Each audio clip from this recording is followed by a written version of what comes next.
Hello বন্ধুরা, স্বাগত তোমাদের সবাইকে সোলো লেভেলিং এর পর্ব 19-এ। এই পর্বের শুরুতেই আমরা দেখতে পাই একদিকে এখন সাউথ কোরিয়ার সমস্ত হান্টাররা হেলিকপ্টারে করে আইল্যান্ডের মাঝখানে নামছিল, অন্যদিকে গত এই সময় তার টিম নিয়ে দ্বীপের কোনায় দাঁড়িয়েছিল। তারা এই সময় দেখতে পায় যে এই জেজু আইল্যান্ড একসময় একটা ভালো শহর ছিল, আর তারা সেইখানে অনেক মরা পিঁপড়ের বডিও দেখতে পায়।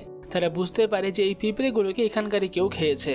এখন এই সময় সবাই মিলে প্রস্তুত হয়ে যায়, আর তারা সবাই মিলে একসঙ্গে দ্বীপের কোনাগুলোতে ধামাকা করে, যার কারণে দ্বীপের মাঝখান থেকে অনেক পিঁপড়ে সেই দিকে উড়ে যেতে থাকে।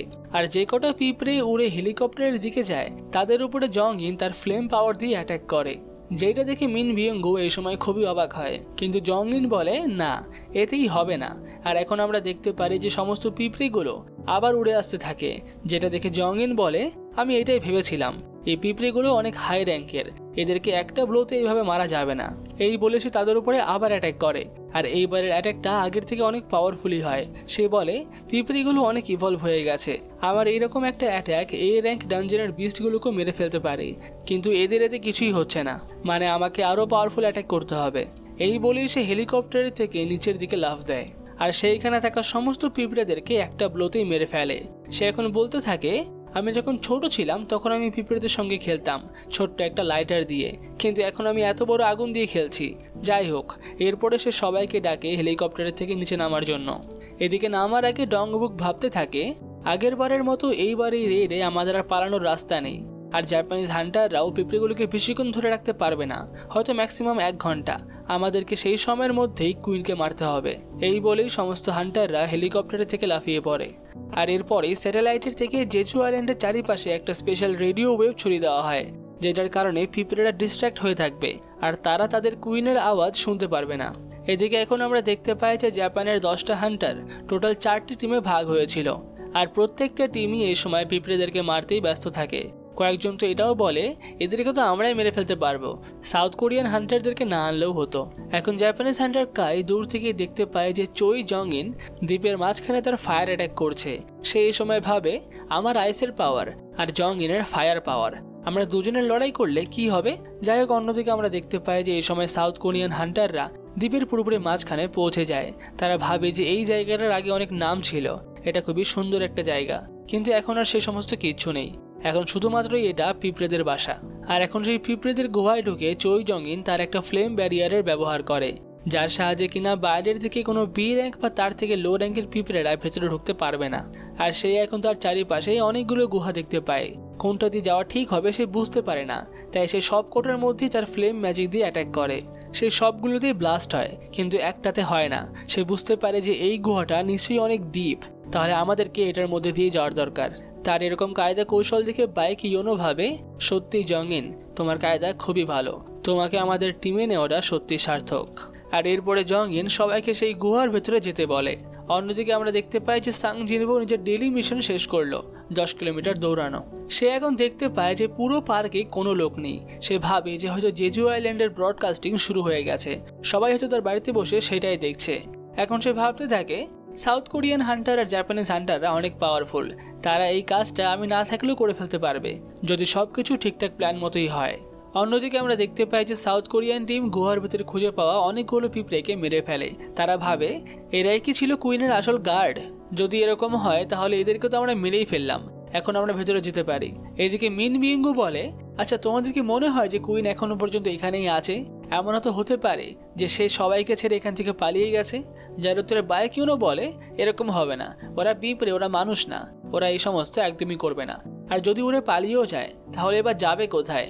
বাইরে সব জায়গাতে আমাদের হান্টারই আছে। এখন তারা গুহার আরো ভেতরে ঢুকলে দেখতে পায় যে সেইখানে অনেকগুলো ডিম রয়েছে। তারা সেটা দেখে বুঝতে পারে যে কুইন নিশ্চয়ই এর আশেপাশেই আছে।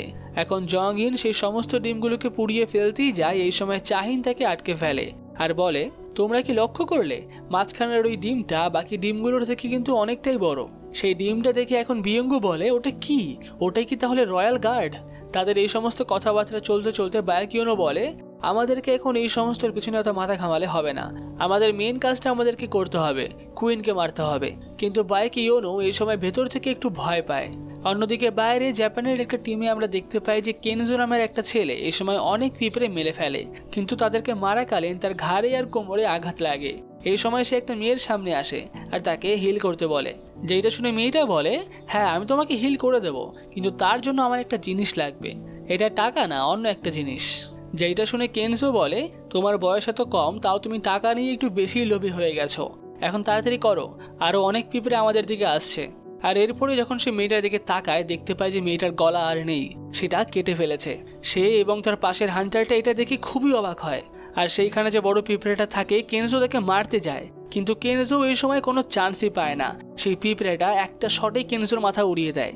আর বাকি যে একটা হান্টার বেঁচে থাকে, সেও যখন তার তরোয়াল দিয়ে সেই পিঁপড়েটাকে মারতে যায়, তাকেও সেই পিঁপড়েটা একইভাবেই মেরে ফেলে। পরপর 3টে এস র্যাঙ্কের হান্টারকে একটা পিঁপড়ে জাস্ট একটা শটেই মেরে ফেলে। অন্যদিকে গুহার ভেতরে এই সময় সাউথ কোরিয়ান টিম কুইনের আরো কাছে পৌঁছে যায়। তাদের এই সময় দেখা হয় কুইনের রয়্যাল গার্ডদের সঙ্গে। ডংবুক বুঝতে পারে যে এই এক একটা গার্ড প্রায় একটা এস র্যাঙ্ক হান্টারের সমান। এখন চাহিন আর ডংবুক মিলে সেরকম একটা পিঁপড়েকে মেরে ফেলে। আর দেখতে না দেখতেই চাহিন আরও একটা পিঁপড়েকেও কেটে ফেলে।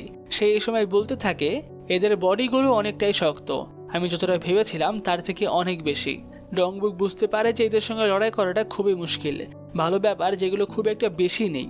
অন্যদিকে বিয়ঙ্গু এই সময় বাইক ইয়োনোকে বলে, তুমি ভয় পেও না, আমি এখানে তোমাকে হিল করার জন্য তো আছি। এখন তারা সেখানকার সমস্ত পিঁপড়েদেরকে মেরে ফেলে, কিন্তু তারা এখনও কুইনকে খুঁজে পায় না। বাইক ইয়োনো এই সময় বলে, এগুলো তো সেই ফার্স্ট জেনারেশনের পিঁপড়ে ছিল, হয়তো সেকেন্ড জেনারেশনের পিঁপড়েগুলো ভেতরে রয়েছে, সেইখানে হয়তো আমরা কুইনকে পেতে পারি। যার এই কথা শুনে বিয়ঙ্গু বলে, তাহলে আমাদেরকে তো একেবারে তৈরি হয়ে যেতে হবে। এই বলে সে তার বইটা খোলে আর সবার উপরেই একটা স্পেশাল ম্যাজিকের ব্যবহার করে, যার কারণে সমস্ত হান্টারদের স্ট্রেংথ অনেকটা করে বেড়ে যায়। সবাই এই সময় নিজেদের মধ্যে একটা অন্য রকমেরই শক্তি ফিল করে। তারা সবাই এই সময় তৈরি হয়ে যায় অ্যাটাক করার জন্য। অন্যদিকে বাইরে আমরা দেখতে পাই যে জাপানের অন্য একটা টিমও এই সময় ভালোই লড়াই করছিল, কিন্তু তারা এই সময় লড়াই ছেড়ে যায় চার্লি টিমের সঙ্গে কথা বলতে, কেননা সেই টিমের কেউই এই সময় সাড়া দিচ্ছিল না। তারা এই সময় সেখানে গিয়ে দেখতে পায় যে 3জনেরই মৃত বডি পড়ে রয়েছে, যেটা দেখে তারা খুবই ভয় পেয়ে যায়। তারা বলতে থাকে যে এটা সম্ভবই না, একদমই সম্ভব না এটা। আর এখন কাই নামের যে ছেলেটা আছে, সে এখন এমন গন্ধ শুকতে পায় যেটাকে সে সহ্যই করতে পারে না। সে এখন তার আইস পাওয়ারের ব্যবহার করে তার আশেপাশের সমস্ত পিঁপড়েদেরকে মেরে ফেলে। অন্যদিকে গুহার ভেতরেও এই সময় সাউথ কোরিয়ান হান্টাররা ভালোই কাজ করছিল। বাইক ইয়োনো এই সময় দেখতে পায় যে ওই মেন বিয়ঙ্গুর ম্যাজিক পাওয়ারের জন্য এই সময় চাহিনের পাওয়ার খুবই বেড়ে গেছে। চাহিন প্রায় তার থেকেও দ্বিগুণ বিস্ট মেরেছে।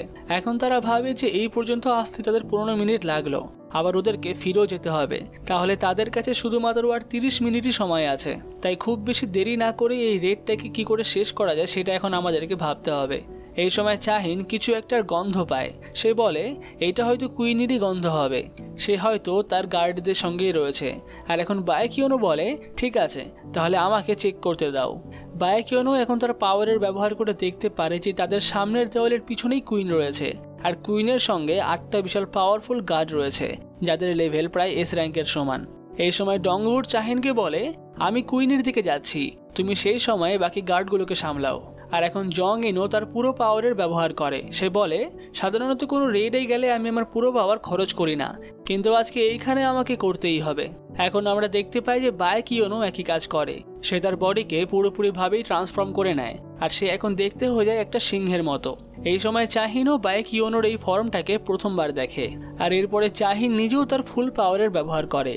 সে একটা স্পেশাল স্কিলের ব্যবহার করে যার নাম হলো কোয়েক অফ প্রভোকেশন, যেটা সেখানকার বাকি সবার স্কিলের থেকে অনেক বেশি পাওয়ারফুল। এখন ডংবুক সোজা এগিয়ে যায় কুইনের দিকে তাকে মারার জন্য। আর এখন যখন সমস্ত এস র্যাঙ্করাই তাদের পুরো পাওয়ার ব্যবহার করছিল, সেই সময় ওই ক্যামেরাম্যান একেবারে অবাক হয়ে যায়। আর এই সময় টিভিতে ভিউয়ার্সও 80%-এরও বেশি বেড়ে যায়, যেটা দেখে ক্যামেরাম্যানও আরও কাছ থেকে শট নেওয়ার জন্য প্রস্তুত হয়। কিন্তু এই সময় বিয়ঙ্গু তাকে পেছন থেকে বলে, তুমি এখন একটা এস র্যাঙ্ক রেঞ্জারের বসের কাছে রয়েছ, তুমি যদি এখানে মারা যাও তাহলে তার দায়িত্ব কিন্তু কেউ নেবে না, তাই তোমার জন্য বেশি ভালো এটাতেই হবে যদি তুমি আমার পিছনে দাঁড়িয়ে থাকো। এখন অন্যদিকে শহরে আমরা দেখতে পাই একটা বৃদ্ধ মহিলা অন্য একটা বৃদ্ধ লোককে বলছিল, দেখো টিভিতে দেখাচ্ছে সমস্ত হান্টারেরা ওই পিঁপড়েদের আইল্যান্ডের পিঁপড়েদের কুইনটাকে মারছে।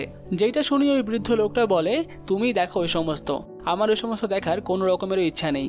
আর এখন ওই মহিলাটা বলে, না না, ওরা এইবার এই কুইনকে মেরে ফেলবেই, আমাদের ছেলের বদলা ওরা নেবেই। কথা শুনে মনে হচ্ছিল যেন ওনাদের ছেলেও কোনো একটা হান্টার, যে হয়তো এর আগে ওই আইল্যান্ডের রেডে মারা গেছে। আর এই সময় আমরা দেখতে পাই যে পুরো দেশের সবাই এই টেলিকাস্টটা দেখছিল, আর সবাই এই সমস্ত হান্টারদেরকে সাপোর্ট করছিল। তারা দেখতে পায় যে 8খানা কুইন গার্ডের মধ্যে 4টে কুইনের গার্ড মারা যায়, আর দেখতে দেখতেই আরও দুটো কুইন গার্ড মারা যায়। এখন শুধুমাত্র আর দুটো বাকি।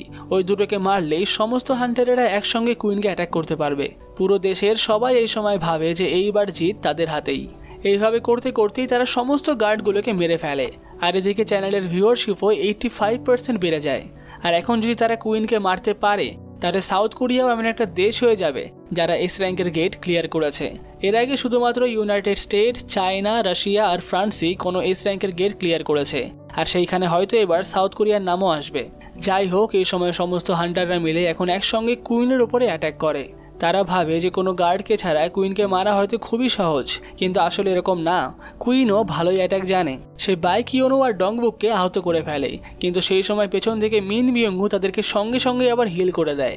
যেটা দেখে কুইন এ সময় মিন বিয়ঙ্গুকে অ্যাটাক করতে যায়, কিন্তু ডংবুক তাকে আটকে ফেলে। আর এরপরে জং ইন আসে কুইনকে অ্যাটাক করতে। সে কুইনকে তার সব থেকে বেশি ম্যাজিক্যাল পাওয়ার দিয়ে অ্যাটাক করে, যেটা দেখে বাইকিওনো ভাবে এই অ্যাটাকে তো কুইন শেষ। আর এখন বলতে গেলে এরকমই হয়। কুইন সেই অ্যাটাকের থেকে বাঁচতে পারে না। সে এই সময় জোরে জোরে চিল্লাতে শুরু করে। তার এই চিল্লানো শুনে সবাই ঘাবড়ে যায়। কেউই বুঝতে পারে না যে কুইন আসলে কি বলার চেষ্টা করছে। হয়তো সে কাউকে এখানে ডাকছে। এই সময় অন্যদিকে আমরা দেখতে পাই যে গতর পার্টনার গতকে বলছে কোনো কাজ হচ্ছে না। সমস্ত পিঁপড়েরা আবার সেই টানেলের দিকে যাচ্ছে কুইনের কাছে। কোনো রেডিও ওয়েভও এই সময় কাজ করছে না, যেটা শুনে গত খুবই ঘাবড়ে যায়। অন্যদিকে ভেতরে চাহিন এই সময় কুইনের উপর লাগাতার অ্যাটাক করে, আর তারা কুইনকে মেরে ফেলে। এখন লিম বলে, তাহলে আমরাই হলাম ওয়ার্ল্ডের 7 নম্বর টিম যারা একটা এস র্যাঙ্কের গেটকে ক্লিয়ার করলো। কিন্তু এরপরে তারা বুঝতে পারে যে সমস্ত পিঁপড়েরা তাদের দিকেই আসছে। তাদেরকে এখান থেকে দ্রুত বেরিয়ে যেতে হবে। ডংবুকের এই কথা শুনে বাকি হান্টাররা বলে, তাহলে জাপানিজ হান্টাররা কি পিঁপড়েগুলোকে 1 ঘন্টা ধরে রাখতে পারলো না? যেটা শুনে ডংবুক বলে, এখন আমাদের অত কিছু ভাবলে হবে না। এখন আমাদের কাছে সিগন্যাল আছে যে বেরিয়ে যেতে হবে, তাই আমাদেরকে এখন সেটাই করতে হবে।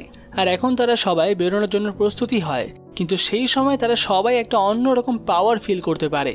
আমরা দেখতে পাই যে এইখানে সেই পিঁপড়েটা চলে আসে, যেই পিঁপড়েটা এর আগে পরপর 3টে এস র্যাঙ্কের হান্টারকে একসঙ্গে মেরে ফেলেছিল। তাকে দেখে এখন সবাই ভয় পেয়ে যায়। বাইকিওনো ভাবে এটাও কি সম্ভব? একটা বিস্টের এত পাওয়ারফুল হওয়া কি আদৌ সম্ভব? এখন আমরা দেখতে পাই যে এই পিঁপড়েটা পুরো মানুষের মতনই। তার সামনে আসাতে চাহিনের মতো হান্টারও এই সময় মাটিতে পড়ে যায়। তার এই পাওয়ার চাহিন সহ্যই করতে পারে না। এই বিস্টটা কোনো নর্মাল বিস্ট না। এটার এখানে আসাতে আমার শির দ্বারা কেঁপে উঠছে। কিন্তু এখন এই পিঁপড়েটা এসে কোনো হান্টারের গায়ে হাত দেয় না। সে সোজা যায় কুইনের বডির সামনে, আর সেইখানে সে বিশাল জোরে চিল্লাতে শুরু করে, যার সেই আওয়াজে সমস্ত হান্টাররা ভয়ে কেঁপে ওঠে। আর এখন চাহিন কোনো রকমে উঠে দাঁড়ালে সে সবার প্রথমে এসে চাহিনকে অ্যাটাক করে। তাকে এক ঘুষি মেরে পেছনের একটা দেয়ালে ছিটকে ফেলে দেয়। আর তারপরেই সে সোজা চলে যায় ডংবুকের কাছে। তার দুটো হাত সে নিমেষের মধ্যেই ছিঁড়ে ফেলে। এখন বাইকিওনো আর জং ইন তার উপরে অ্যাটাক করতে গেলে তারা কোনো রকমের চান্সই পায় না। সে তাদের সামনে এসে তাদেরকে নিমেষের মধ্যেই ডাউন করে দেয়। আর এইভাবেই সে সমস্ত এস র্যাঙ্ক হান্টারদেরকে একটা একটা করে আহত করে ফেলে। এদিকে ডংবুকের হাত কেটে গেছিল ঠিকই, কিন্তু মিন বিয়ঙ্গু নিমেষের মধ্যেই তার হাত হিল করে দেয়। আর তারপরে ডংবু সেই পিঁপড়েটাকে আবার অ্যাটাক করে, কিন্তু এইবারও সে কোনো রকমের চান্স পায় না। সেই পিঁপড়েটা ডংবুককে নিয়ে ছুঁড়ে মারে। আর তারপরেই পিঁপড়েটা যায় সেই হিলার বিয়ঙ্গুকে অ্যাটাক করতে। এই সময় বাইকিওনো তাকে আটকানোর চেষ্টা করে, কিন্তু সে কিছুই করতে পারে না। পিঁপড়েটা বিয়ঙ্গুর পেছন থেকে নিজের হাত ঢুকিয়ে দেয় আর তাকে সেখানেই মেরে ফেলে। মরতে মরতে বিয়ঙ্গু বাইকিওনোকে একটা কথাই বলে, যে করেই হোক এখান থেকে পালিয়ে যাও। আর এই কথাটা বলার পরেই পিঁপড়েটা মিন বিয়ঙ্গুকে খেয়ে ফেলে, যেটা দেখার পর বাইকিওনো তার উপরে অ্যাটাক করতে যায়, কিন্তু সে কিছুই করতে পারে না। পিঁপড়েটা তখন তার গলা ধরে ফেলে আর তাকে বলে, আমার রানীকে তোমরা মেরে ফেলেছ। এই সময় আমরা জানতে পারি যে পিঁপড়েটা শুধুমাত্র শক্তিই নেই, সে যাকে খাবে তার মতো নলেজও পাবে, যেই কারণেই হয়তো এখন সে কথা বলতে পারছে। এরপরে সে বাইকিওনোকে এটা বলে, তোমাদের সবাইকে মারলেও আমার মন পোষাবে না। তোমরা সবার আগে আমাকে এটা বলো তোমাদের কিং কে। পিঁপড়েটা এই সময় বুঝতে পারে যে এইখানকার কেউই কিং না, কিন্তু বাইরে থেকে সে একটা বিশাল পাওয়ারফুল প্রেজেন্স পায়। সে ভাবে যে কিং হয়তো বাইরেই আছে, তাই সে এখন কোনো রকমের দেরি না করে চলে যায় বাইরে। এদিকে বাইকিওনো বসে বসে ভাবতে থাকে, তাহলে ও কি গতকে মারার জন্য গেল? যাই হোক, আমাদের এত কিছু ভাবার এখন সময় নেই। আমাদেরকে যত তাড়াতাড়ি সম্ভব তত তাড়াতাড়ি এখান থেকে বেরিয়ে যেতে হবে। কিন্তু এমন সময় বাইরে থেকে সমস্ত পিঁপড়েরা সেইখানে ঢুকে যায় আর তাদের উপরে অ্যাটাক করে। এদিকে বাইরের অন্য একটা টিম দেখে যে টিম ডেল্টা আর টিম চার্লি কেউই এই সময় সাড়া দিচ্ছে না, তাই তারা তাদেরকে খুঁজতে যায়। গত এই সময় ভাবে যে হয়তো সিগন্যালস নিয়ে কোনো রকমের প্রবলেম হতে পারে, তাই সে এই সময় নিজেই চেক করতে যায় যে বাকি হান্টারদের কি অবস্থা। আর এইখানেই শেষ হয় সোলো লেভেলিংয়ের পর্ব 19। পুরো ভিডিওটি ভালো লেগে থাকলে ভিডিওটিকে অবশ্যই লাইক করবে আর চ্যানেলটাকেও অবশ্যই সাবস্ক্রাইব করে নেবে পরের পর্বটি দেখার জন্য।